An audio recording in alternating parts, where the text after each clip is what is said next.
Hey everybody, I've been on a little bit of a hiatus because I am clear that in order for me to be helpful to anyone else, I have to first take care of myself. And the interesting thing about the mind is that it can be kind of fickle and funny acting.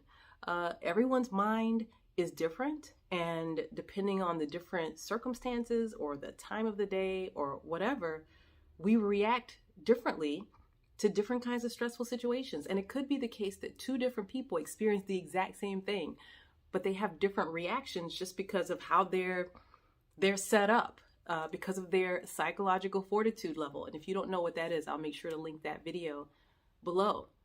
And it really is honestly heartbreaking for me with the situation with Sha'Carri Richardson, who, if you haven't heard, has tested positive for seeming marijuana use and has been disqualified from her main event in track. And some folks have gone in, like, didn't she know better? Like, these folks are just irresponsible. And the situation, based on her report, is that a reporter blindsided her with information that her mother, her biological mother, had passed away. And so not only was she dealing with that sudden grief, but just all the reactions that go along with, who is this person to dump this on me? And maybe even not having the support from the people that she needed most to support her. That I would imagine, I wasn't there, but I know a bit about grief. I would imagine that she didn't have what she needed in order to deal with that grief, that pain, the anger, the hurt, all the emotions in a way that was most adaptive or helpful. And so she presumably reached for what was going to help her in that moment. And so often, that's what many of us do.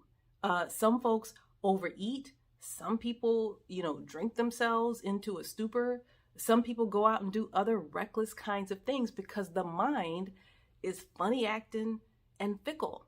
And it doesn't always have what it needs in order to manage stressful situations. Does that make any of us bad or weak or ignorant or any of the negative things that folks can come up with as labels? No, it absolutely does not. And we need to be able to exist in a society where people stumble and have tough times and not get berated for it.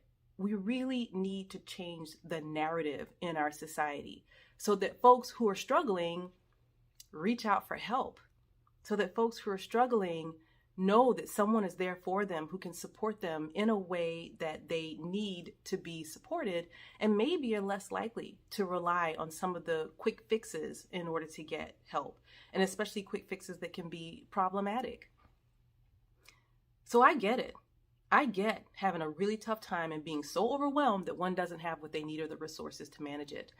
And one of the things that I talk about, as some of you know, in my book, The Unapologetic Guide to Black Mental Health, is psychological fortitude, because stuff is going to happen. Life is going to happen.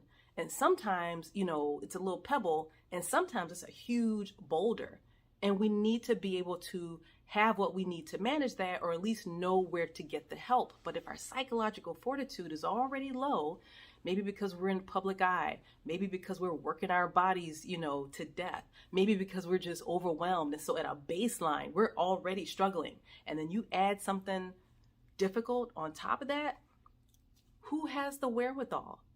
So we need to be able to manage our psychological fortitude so that when stressful things happen, then maybe we have a fighting chance. But even more importantly, I'd love to live in a world where we can empathize with our fellow men, women, children, families, and reach out to them when they need support rather than kicking them when they're already down. I think we can all do that. We can be part of a better society. You guys be great.